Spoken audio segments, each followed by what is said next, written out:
Selamat pagi Lenda, selamat pagi sahabat Miraset.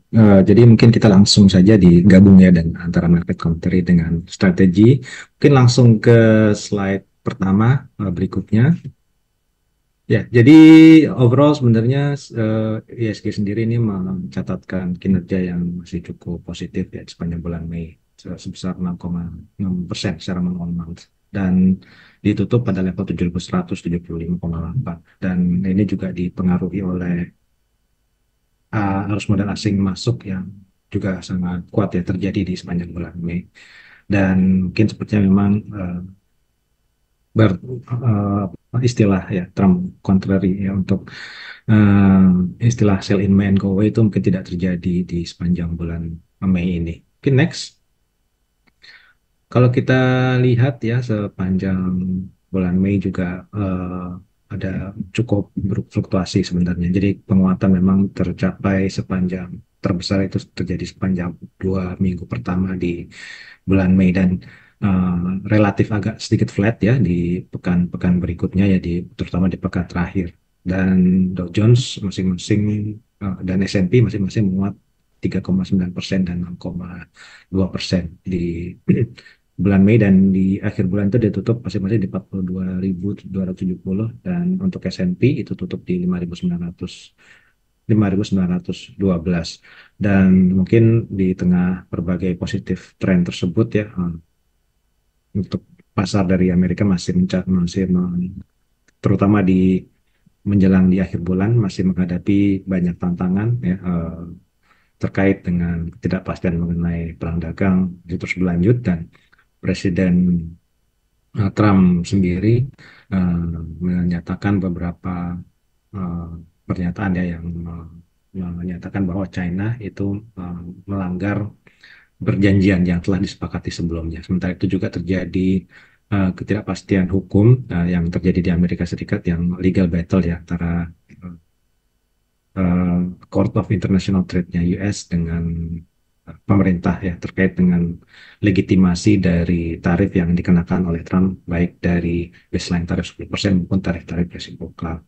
Dan ke depan sepertinya di bulan Juni ini ya kita mewaspadai akan terjadinya volatilitas yang masih akan sangat tinggi dan kita juga perkirakan nanti mendekati di bulan Juli yang merupakan batas akhir dari 90 hari um, penundaan pengenaan tarif resiprokal dan pasar berharap bahwa akan terjadi kesepakatan untuk agar tetap tidak dikenakan tarif yang sedemikian tinggi. Dan mungkin eh, hari ini sendiri sepertinya bursa saham di global regional ya di Asia itu cenderung mengalami koreksi ya karena muncul kembali ketidakpastian dan ditambah lagi dengan adanya ancaman dari Trump terkait dengan rencana pengenaan 50% tarif terhadap impor barang-barang dari Eropa. Next.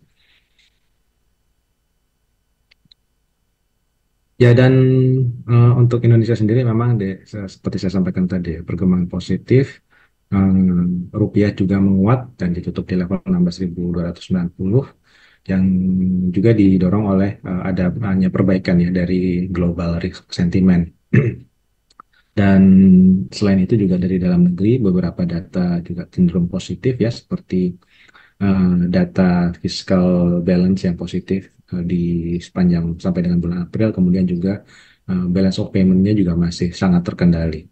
Sementara itu juga penguatan di bulan April juga didorong oleh adanya pemangkasan suku bunga oleh Bank Indonesia yang memang diharapkan itu akan mendorong ekonomi di sepanjang semester 2 2025 ini. Ya. Next.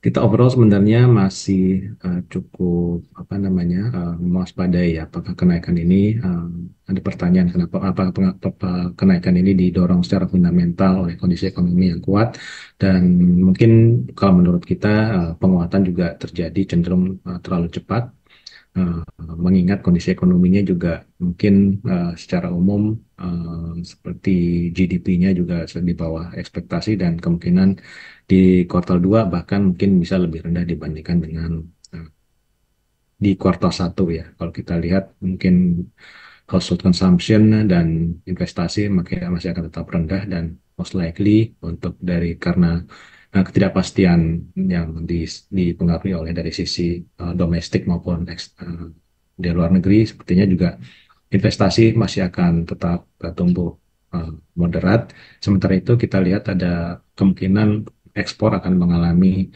penurunan cukup drastis di sepanjang kuartal 2 ya. Dan untuk hari ini kita akan menunggu data neraca perdagangan ya yang dikeluarkan oleh BPS yang kemungkinan akan menunjukkan adanya pengaruh dari eh,